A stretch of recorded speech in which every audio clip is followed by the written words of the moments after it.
স্বাভাবিকভাবে কিছু তো লিমিটেশন আছেই, যেটা আপনারা জানেন যে আসলে বাজেটের অভাবের কারণে অনেক কিছু করা সম্ভব হয় না। কিন্তু আমি বলছি কিছু কিছু কাজ আছে যেটা হতেই হবে। এটা বাজেটের দোহাই দিয়েও পার পাওয়া যাবে না। তার মধ্যে যে কয়টা কাজ আমি বলছি আপনাদের, একটা হলো বর্জ্য অপসারণ করতে হবে। এইটা বাজেট নাই, লোক নাই বললে কি হবে? হবে না। আরেকটা হলো লাইট। এইমাত্র আমার কাছে আরেকজন এইখানে পাঠালেন ফেরদৌসি, যে তার এলাকায় বন্ধ লাইট এক পাশে বেশি হয়ে গেছে। তো এটা আমি দিয়ে দিব, এটা যাতে ইমিডিয়েট লাগে সেটা ব্যবস্থা করতে হবে। লাইটের ব্যাপারে একই কথা, যেখানে পোল আছে সেখানে লাইট জ্বালাইতে হবে। আর আপনাদের এলাকাবাসীকেও বলবো, ওই বাল্ব যাতে আবার কেউ চুরি করতে না পারে সেটাও আপনারা পাহারা দিতে হবে। কথাটা বুঝতে পারছেন? নাহলে লাইট লাগাইলো, ওরা বাল্ব চুরি করে নিয়ে গেল, বা মদনু যারা আছে তারা ওটা ভাইগা ফেললো, যে তারা অন্ধকার না হইলে তো তারা অনেক কাজকর্ম করতে পারে না। যে সেটার জন্য আপনারা এলাকা ভিত্তিক সেটা গার্ডও দিতে হবে। আরেকটা হলো মশা।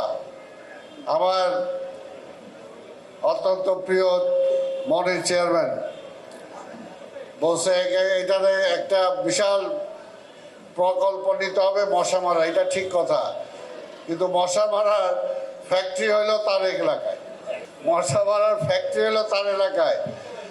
কাজে ওই ফ্যাক্টরিটা আগে বন্ধ করতে হবে। এখন আপনি যত কিছুই ফ্যাক্টরি যদি উৎপাদন করেন, তাহলে অন্য জায়গায় যা বন্ধ করতে পারবেন? পারবেন। মশাও তাই।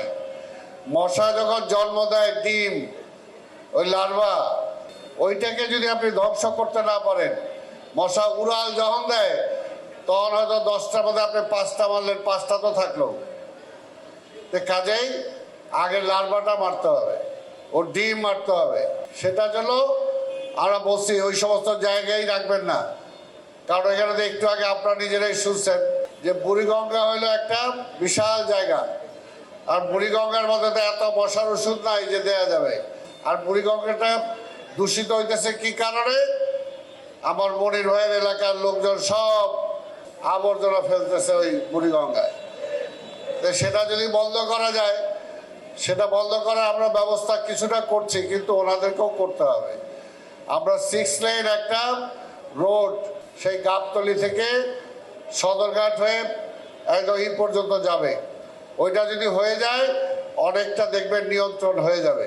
কিন্তু তার পাশাপাশি আপনাদেরকেও নিয়ন্ত্রণ করতে হবে, তা না হলে মশা। আরেকজন বলছেন মশা নির্মূল।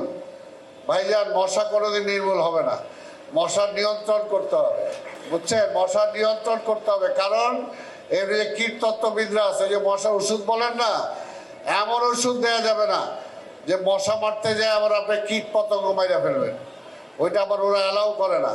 এই কারণে যে দেখেন না, এমন একটা মহা মুশকিল, এই যে কুকুর মানুষ কামড়াইতেছে। আমার অনেক এলাকা থেকে কমপ্লেন, এই কুকুর মারেন না কেন? ওইটা সেটা লন্ডন থেকে আমাদের এক ভদ্রমহিলা চলে আসে, কেন আপনি কুকুর মারতেছেন? এটা অবৈধ, আইনত অবৈধ, হাইকোর্ট থেকে নির্দেশ আছে। তার যাবো কই? আর কুকুর মারাও যাবে না, আবার কুকুর ধরাও যাবে না। ওটা ধৈরা বরদাস্ত করা হইতেছে, কয়টা ওইটাও করা যাবে না, ওইটাও করা যাবে না। তো এইগুলো তার মধ্যে দিয়েও আমাদেরকে চলতে হবে। তো এইগুলো আরেকটা যেটা বলছি আমি, যে নাগরিক সার্টিফিকেট, এই ব্যাপারেও কোনো তাল বাহানা চলবে না। একদম চাওয়া মাত্র নাগরিক সার্টিফিকেট দিতে হবে। যদি কোনো অফিস না দেয় আমাকে জানাবেন। আরেকটা হলো জন্ম নিবন্ধন, জন্ম সনদও আপনার যদি কাগজপত্র ঠিক থাকে আপনি পেয়ে যাবেন। যদি কোনো অসুবিধা হয় জানাবেন। একটা খুব ঝামেলা হয় ঢাকা শহরে, এটা হলো ওয়ারিশন সার্টিফিকেট। এটা নিতে যে অনেকে ভুগেন, অনেকে অনেক দিন দৌড়াইতে হয়। এইটাও যদি লিগেল কাগজপত্র দেওয়ার পরে যদি আপনাদের কোনো ভোগান্তি হয়, ভাই আমি রেগুলার 10টার আগে থেকেই সিটি কর্পোরেশনে বসি, আপনারা আমার কাছে আসবেন। আপনি না ঢুকতে পারলে এই যে কমিশনার যারা আছে বা এখন যারা কমিশনার হইতে চান তাদেরকে জানাইবেন, না হলে আমাদের এমপি হামিদ সাহেবকে জানাইবেন, আমার কাছে নিয়ে আসবেন, ইনশাল্লাহ একদিনের মধ্যে সমাধান হয়ে যাবে, একদিনের মধ্যে সমাধান হয়ে যাবে। এই কয়টা কাজ করতেই হবে। হয়তো রাস্তার বড় একটা টেন্ডার, এইটা হয়তো আমাদের সময় লাগবে।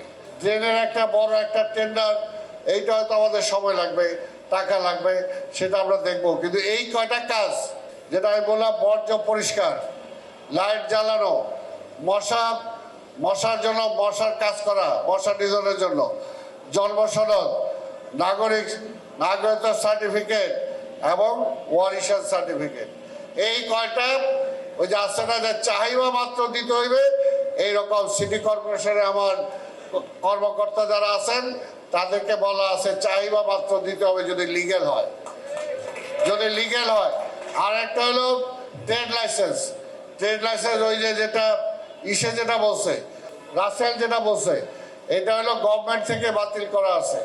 কারণ এটা কোনো অবস্থাতেই যে পর্যন্ত পলিথিনের ব্যাপারে সরকার ডিসিশন না নিবে সেই পর্যন্ত আমাদের এটা কিছু করা যাবে না। এই ব্যাপারেও আমরা যেটা চাই, এলাকা ভিত্তিক আপনারা বসে এই ব্যাপারে সিদ্ধান্ত নিতে পারেন। এই কয়টা কাজ আমরা একদম যত্রতত্র করব, ইনশাল্লাহ এটা আমরা বলতে পারি।